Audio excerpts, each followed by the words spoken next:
Talim kita hari kini Ruhul Zikri yang akan kita bahas. Tentunya kategorinya tasawuf jo tarekat. Kakai pula jo amalan kita kamuko memasuki bulan suci Ramadan. Assalamualaikum warahmatullahi wabarakatuh. Andong tetap memakai bahasa Jerman ya, bahasa orang awak. Silakan diminum Ikhwan. Jazakumullah khairan katsira. Bismillah wassalatu wassalam ala Rasulillah ma ba'du. Minta ampun kami kepada Allah. Orang Islam ko idui jo kulimai la ilaha illallah. Mati jo kulimai la ilaha illallah. Salamai di alam barzah barkat la ilaha illallah. Masuk surga kuncinya la ilaha illallah. Itu gunanya kita merapalkan al-jalalah la ilaha illallah. Setuju sana? Ya. Orang Islam masuk ya la ilaha illallah. Betul kan? Mati ya la ilaha illallah. Ada sampai kini nan hidup tidak mengucapkan kalimat la ilaha illallah. Ada. Namanya kapi ya. Bukan ya nak. Ada nan mati tidak menyebut kalimat la ilaha illallah. Namanya Syul Khotimah. Di barzah lah. Kan sabuah. Itu kan sabuah nak. Kunci surga kalimat la ilaha illallah. Kunci neraka cingkaha. Itu cingkaha nak. Enggak ada kalimatnya. Jadi sejarah zikir jalalah, nah disebut tadi itu zikir jalalah. Kalau Al-Quran menyebutnya kalimat apa kok? Thayyibah. Kalimat thayyibah. Pangkal manapikan sadonyo nan ado hanya Allah. La ilaha illallah. Bajanji mengikuti tuntunan Katamul Anbiya Muhammadur Rasulullah. Syaiduna Muhammad. Nah, nanti pangkal Syaiduna Ahmad. Kamu kok Khalifatullah? Siapa ingin Khalifatullah? Takin dulu. Syaiduna Aidil. Ya, Al-Mahdi. Kan itu umpama. Umpama begitu. Allah yang tahu. Nama ideal kok keren banget. Tapi endo nggak suka nama John Kennedy. Syukur ideal kok rancak namanya. Syukur-syukur tasipek kan. Ba aku nandake kan taruh indah ya. Ba aku indah tuh aku kaji. Alif pangkalnya. Tapi sayang itu tuh jodal. Aku nan sulit. Ya. Maknawiyahnya anu jabarkan supaya kita memahami konsep-konsep Quran nan mutasyabihat kan agak sulit kadang kalau kita memahami konsep mutasyabihat itu. Jadi itu nan disabui dijaharkan zikir jalalah. Zikir jalalah itu sama orang Minang menyebutnya manjala. Tahu manjala? Manjala kan? Pada tingkatan tertentu zikir itu berjalan. Jadi batarekot itu bukan mengkaji tapi marantau. Pindah tampe ke alam natakalang menembus alam kegoiban itu bata rekod melalui jalan al-jalalah gitu ya. Itu maknawinya dalam kaji tubuh ya. Sejarah zikir jalalah ialah sebagai berikut. Sejarahnya secara biasa ndak langsung ke Nabi ya. Si P-nya ada jahar tapi sebagian adunan membiatkan jahar. Kok Andung agak prihatin. Andung bukan pembela tasawuf tarekot. Enggak. tasawuf tarekat nggak perlu dibela Pak, pasti menang. Karena di Islam ada ajaran sifatnya ruhani, ada ajaran sifatnya jahir kan. Nah, sesungguhnya ada seorang laki-laki nan soleh, beliau seorang sufi, alul hadis, mufasir, banamo Al-Qadi Abdullah Al-Baghdadi. Beliau sufi. Beliau berkata, aku pernah melihat Nabi Muhammad SAW di dalam mimpi. Aku sulitnya kalau kaji ke mimpi katanya kan. Kalau mimpi bata memadi Nabi berarti batua. Karena tidak bisa disarupai jo makhluk lain. Ya. Apa-apa pernah menempuh jo Nabi Pak. Tidak bisa dikatakan tuh. Jadi Qadi Abdullah Al-Baghdadi bermimpi bertemu Nabi. Di dalam mimpi oleh Al-Baghdadi Abdullah talie Nabi ko pucek mukonya, pucek pasi. Sadih nampaknya. Lalu Abdullah Al-Baghdadi berkata kepada Nabi Muhammad Sallallahu Alaihi Wasallam, kenapa engkau wahai Nabi wajah engkau pucat sekali? Lalu dijawab jo Nabi Muhammad SAW, di malam ini telah meninggal 1.500 orang dari umatku. Dua dari mereka meninggal dalam keadaan beriman. Sisanya meninggal tanpa membawa iman. Syu'ul khotimah. Hati-hati. 1.500 meninggal duonan beriman. Salabihnya matinya syu'ul khotimah. Hati-hati. Akhirnya Al-Qadi Abdullah Al-Baghdadi berkata kepada Nabi Muhammad, apa sebaiknya wahai Nabi untuk orang-orang nan bermaksiat di zaman akhirul zaman agar mereka meninggal bisa membawa iman. Minta solusi. Ini maksiat kan tinggi Pak Nak. Syafaat pada lupa. Jangan mengaku merasa berhasil. Nabi Muhammad SAW berkata, ambillah karateko dan baca isinya. Siapa orang membacanya diaji karate ko Abdullah Al-Baghdadi ko. Lalu suruh dibaca, kemudian membawanya, lalu dia memindah dari satu tempat ke tempat yang lain.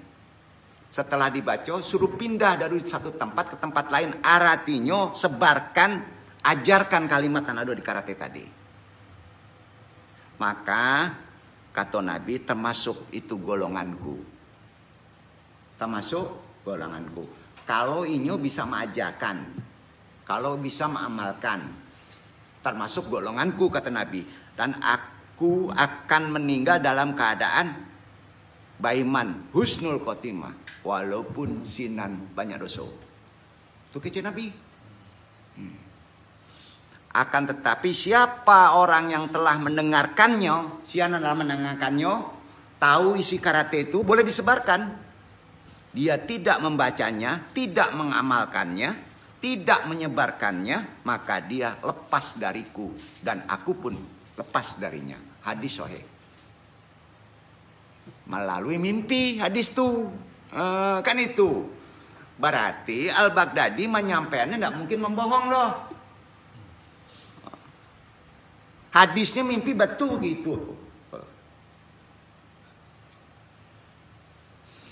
Sakatika itu pula Abdullah Al-Baghdadi terjaga tidur. Tanya tuh dia mimpi. Gitu kan. Bangun dari tidurnya langsung tagak. Kemudian dilihat karate tuh nanlah adose di ganggamannya. Itu karomah Nabi. Ada karate di ganggamannya. Ternyata pas dibuka lipenya di dalamnya berisi tulisan zikir. Dan kita sebut tadi Al-Jalalah. Insya Allah penuh berapa? Dan kita amalkan tadi. Berarti kita mengamalkan, menyampaikannya supaya kita mati tidak suul khotimah. Udah ya. Kita sadonya tidak ada merasa bersih kan? Pasti ada dosa kan? Allah tidak tahu itu. Kita melakukan ikhtiar. Kita mati pasti. Kalau ada di siko Iwan nandung ndak takut jo mati, ya bohong tuh. Nan duduk saya takut, nanti takutan apa pak? Mati suul khotimah. Indak membawa iman itu takutan. Jadi guna zikir tadi itu puncak daripada nan paling keren. Bukan ingin sakti, bukan ingin tabang, bukan ingin badar basi, bukan ingin itu, indah. Supaya mati kita tidak suul khotimah. Itu dulu. Duduk. Ya. Sia tahu beku gampang. Tak impi awak. Kalau bisa ditutui awak, jola ilallah pasti masuk orang-orang nan baiman. Nah. Jadi melalui mimpi tentang keutamaan zikir tersebut harus didawamkan. Dawamkan itu dikabarkan ke seluruh umat akhirul zaman. Ya. Untuk kebenaran carito di ate tadi nandung sampaikan, andung hanya mengucapkan wallahu a'lam bishawab. Karena carito itu andung dapatkan dari para guru andung terdahulu. Duduk.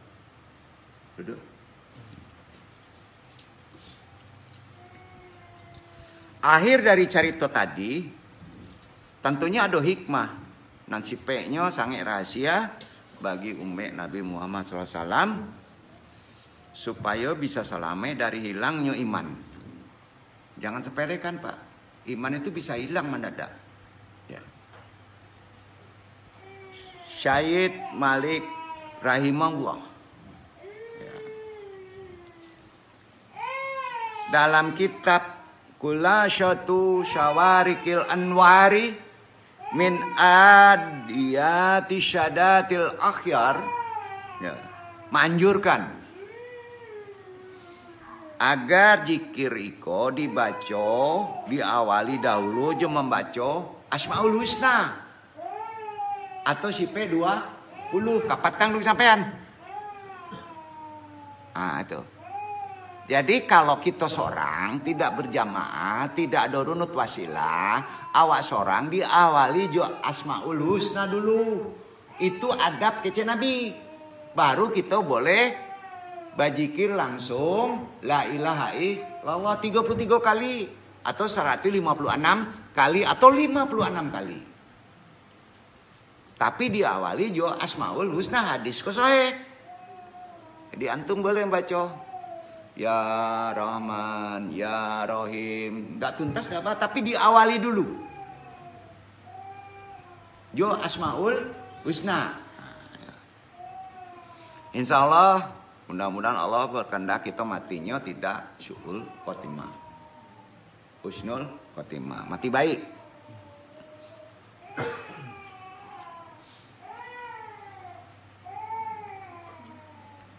Tapi sebenarnya zikir kok bisa dibaca kapan saja tanpa ada batasan waktunya secara syariat.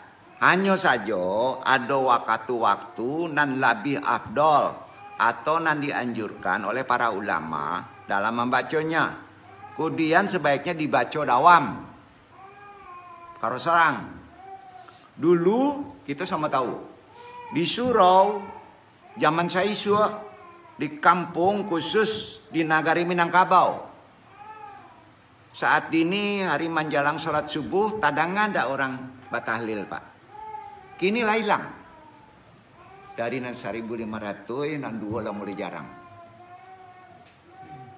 Ada 6 bulan membitahkan. Ndak boleh bakoak-koak pejojo ajan gini. Nagari lagi lo. Kan itu. Kita dulu, orang dulu tuh masih mandanga lantunan zikir jalalah tadi. Di beberapa musyaji, di surau, itu pula di majelis-majelis taklim, acara salame masuk puasa Ramadan, patahlil, kematian, salame melantunkan apa naik selamean untuk naik rumah. Inilah mulai ada. Boleh dikata ada di kampung-kampung dan sangat jarang.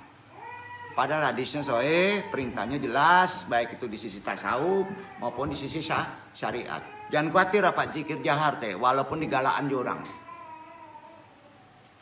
Saroman tadi, kok macam ikut zikir oya-oya kan jadi masalah. Padahal mau oya-oya zikir itu kan bawaan badan, ya, nggak bisa sih direm tuh. Cuman memang ngontrol harus tahu kalau ini melampaui direm kalau mengikuti pasti naik. Natural itu.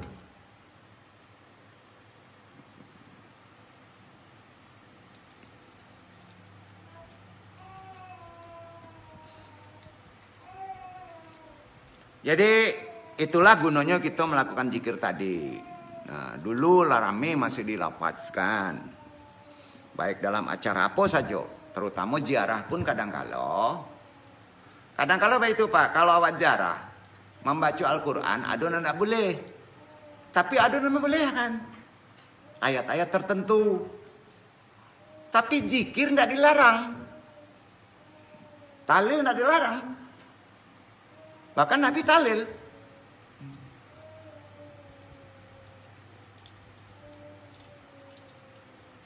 Tolong nasihatkan dong di bulan-bulan Ramadan kok. Pak banyak zikir jalalah tadi. Diawali jo Asmaul Husna. Ada 3 tahapan untuk melakukan amalan zikir. Iko ndak boleh dihilangkan, itu kandung curai. Silakan kabar dulu.